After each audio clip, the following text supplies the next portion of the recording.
साहिल, स्वागत है आपका हमारे शो में और हम चाहेंगे कि आपसे जानें कि आप जैसा शख्स जो खुद इस्लाम का प्रचारक रह चुका है, जो खुद को जाकिर नाइक का फ़ैन बताता था एक वक्त में, ऐसी कौन सी वजह रही कि उसने इस्लाम छोड़ना पसंद किया और कब यह एहसास हुआ कि नहीं, अब और नहीं होगा?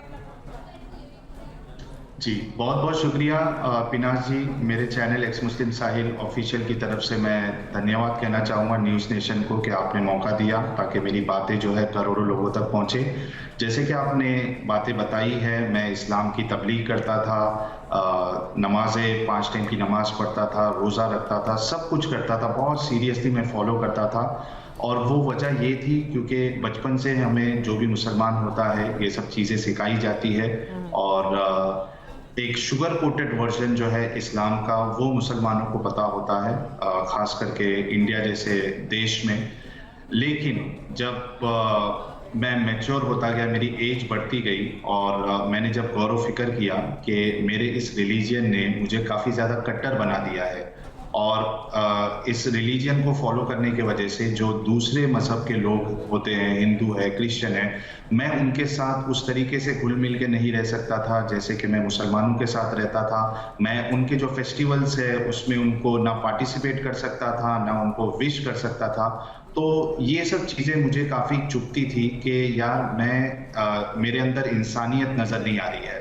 फिर जब मैंने इसको गहराई से देखा, इस्लाम को, जो इसके टेक्स्ट है, यानी जो मौलवी बताते हैं उस हिसाब से नहीं बल्कि जो स्क्रिप्चर में लिखा हुआ है उसको जब मैंने पढ़ा और उस पर गौर किया तो मुझे एक बात ये समझ में आई कि या तो मुझे इंसानियत को अपनाना पड़ेगा या तो फिर मुसलमान रहना पड़ेगा और मेरे लिए इंसानियत ज़्यादा ऊपर है रिलीजन से।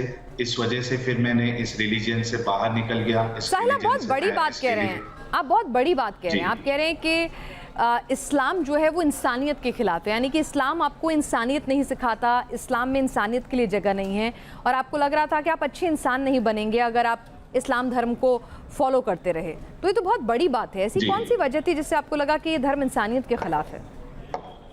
जी, जैसे कि मिसाल के तौर पे इस्लाम जो है, अगर आप आसमानी किताब कुरान को अगर देखें तो उसमें इस्लाम एक कॉन्सेप्ट देता है, जो पूरी दुनिया है, ये पूरी इंसानियत है, उसको 2 हिस्से में बांटता है, एक मुसलमान और एक गैर मुसलमान। और गैर मुसलमानों के लिए कुरान में बहुत सारी ऐसी चीज़ें लिखी हुई है जो खुद हम एक अपने गैर मुस्लिम दोस्त को या पड़ोसी को बोलना पसंद नहीं करेंगे। गैर मुसलमानों को, काफिरों को कुरान में वर्स्ट ऑफ क्रिएशन कहा है, अनप्योर कहा है, नजस कहा है, कभी सूअर कहता है, कभी डंगर कहता है यानी जानवर कहता है। तो ये सब चीज़ें मुझे चुभने लगी कि मैं अपना जो दोस्त है, चाहे वो मुस्लिम है या गैर मुस्लिम है, उनके बारे में मैं ऐसी सोच क्यों रखूँ। और जब मैंने इसका मुताला किया, जो हदीस जो सेकंड सोर्स है इस्लाम का, उसमें काफ़ी शॉकिंग चीज़ें मुझे मिली। मिसाल के तौर पे अगर देखें आप तो सुनन इब्ने माजा एक हदीस की किताब है और उसमें ये ऑथेंटिक हदीस है, हदीस नंबर 3929, जिसमें रसूलुल्लाह